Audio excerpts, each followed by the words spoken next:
Good morning, guys. Welcome back to the channel. This morning we are out with the GTR and Z Club first before we get back into work. So let's see what these guys are up to.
That was a fun morning out with a couple of friends. Saw some nice cars, had some nice coffee, nice breakfast.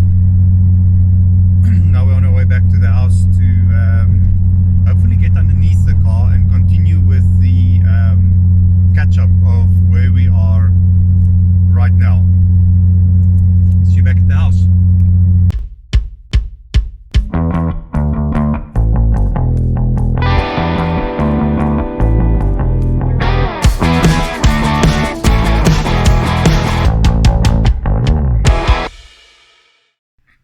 And just like that, we're back at the garage. Let's see if we can get underneath this thing and continue with our update in terms of where we are with the build right now. See you in a few minutes. Right, moving to the bottom of the car. I need to point out that when we cut the hole for the exhaust to come through the side of the body over here, we didn't make that big enough. You can see how the metal is actually rolling over there. And when we do the tear down, we will have to cut that hole a little bit bigger. I will also, at that stage, document exactly where we cut the hole, the size of it, how far from each side, etc., so that it's a lot easier for you to do it. You will not have to necessarily do the trial and error. Right, I'm going to change the camera angle now so that we can talk about the bracket for the gearbox that's mounted in here. Moving to the bottom of the car over here, we had to build that bracket to hold the gearbox onto the chassis. Now, the gearbox that we're using here is a Ford 5-speed gearbox. Now, some of the local people here that race the Birkins and Lotuses and Caterhams, depending on the model that they have told me that this is not necessarily the best gearbox for this particular motor, on account that this thing can rev up to 9,000 RPM. And apparently these gearboxes are not necessarily fond of sitting at 9,000 RPM all the time. Now, it is also important to mention that we probably won't race this particular car. This is being built as a toy, and so we probably won't run into issues like that. The nut in the middle over there, you'll notice that it's been recessed. So that needs to be a floating nut, so that it can give the floating effect of the actual mounting of the gearbox. And then the rest of the nuts are sort of permanent. This is our second try at this bracket.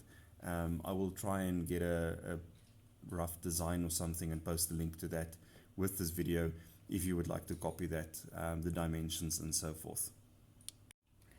Remaining underneath the car, I mentioned earlier that initially we were going to go with a external oil pump, and for that purpose we built this dry sump setup. which really is complicated to get going. Plus, you've got that very expensive oil pump that you need to buy. Plus, then you have the issue with where do you exactly mount the actual oil pump on the front of the motor, where we already don't have space. Subsequently, with the contacts that we made locally, we found a guy that will actually take our standard sump from the Toyota motor, modify that so that it's flat, very close to this yoke over here, modifies the oil intake, or the oil pickup rather, and then makes it wider so that you still have the same volume of oil, and you can even extend that if you're building a car for a race purpose. You can extend the volume of the oil that actually goes into there. So we're going to revert back to that standard oil setup with the internal oil pump and the internal oil pickup. So this dry sump will come off, and that of course now takes away the need from an external oil pump to be fitted to the motor. Let's talk about the lights very quickly. So fitting these lights was an absolute mission as well. To be able to access the bolt from the bottom end, you need to take the shock out of its mounting over here, and then the light fits through this entire spigot over here. The wiring doesn't fit through the nuts, so we had to modify those and bend them out of shape to be able to get them in. But at the end of the day, it was a question of screwing them in there, and they are now basically secured.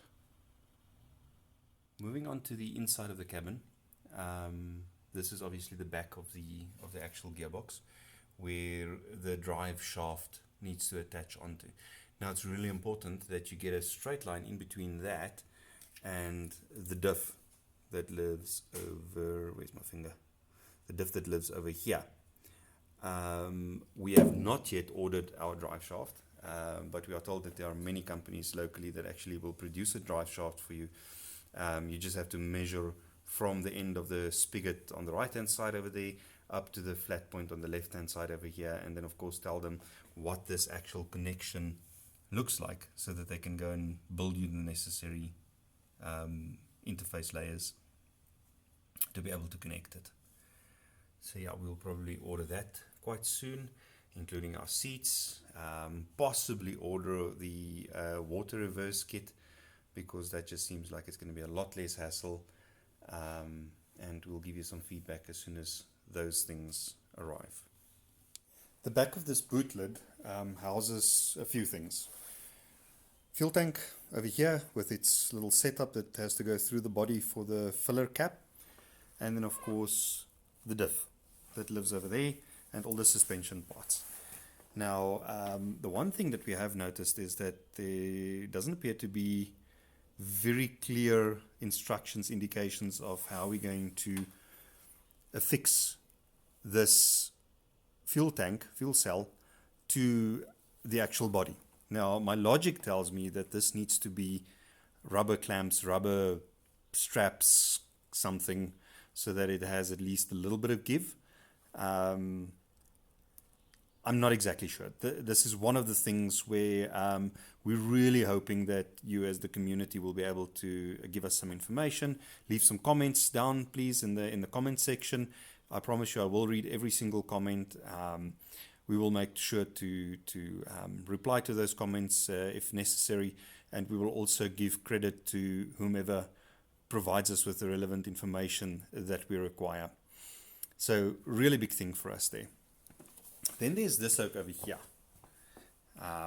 this little tank. Now I'm told that this is a rollover security type something, and that all the air hoses from the fuel tank and so forth needs to also connect to this yoke, and this will stop the fuel from running out should the car roll over. Doesn't make a hell of a lot of sense in my mind, but perhaps that's the truth. Again, comments down below, please. I would really appreciate the input. Just give us an idea of what that is for. Oh, by the way, we did manage to fix the comments section on YouTube. Some viewers told us that they weren't able to leave comments in the section in YouTube, and we managed to fix that. You can now leave comments. Right. I think that, oh, there's one more thing that I wanted to point out for any prospective builders of any custom car for that matter. And let's just move on to our very beautiful painted bits over here.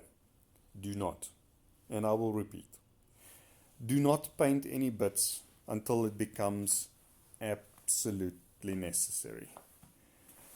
I'm just going to look out here. Those are pretty nasty scratches. That's a reflection, that's not a scratch. These are pretty nasty scratches that we managed to get onto the bodywork. That's a very nasty chip mark over there. These are scratches over here. These are scratches over there. They are going to suffer. Let's be honest, this is not a quick build.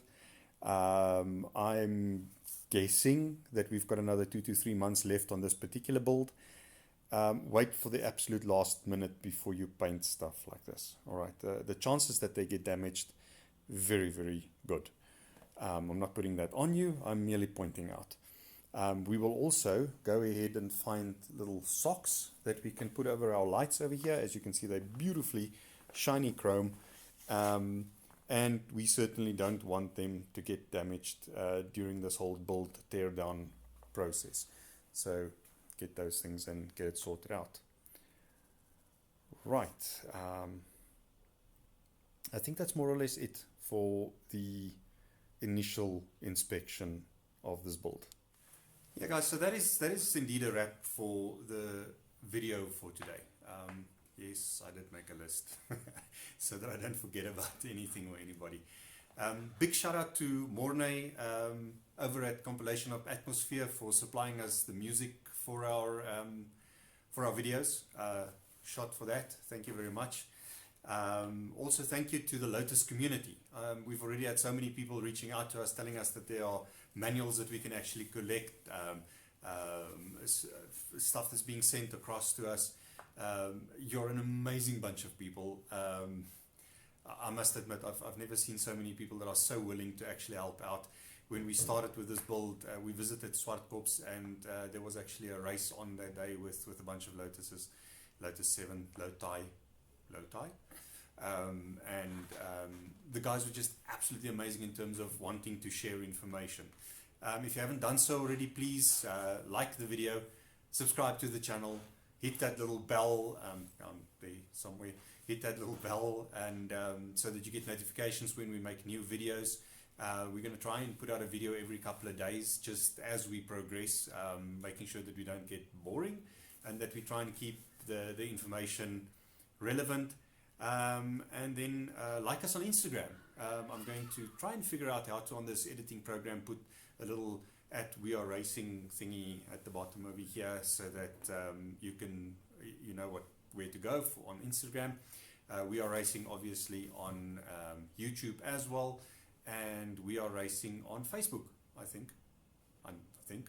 In any case, so yeah, please like us and subscribe to the videos. Really appreciate the help. Thanks, guys. See you next time.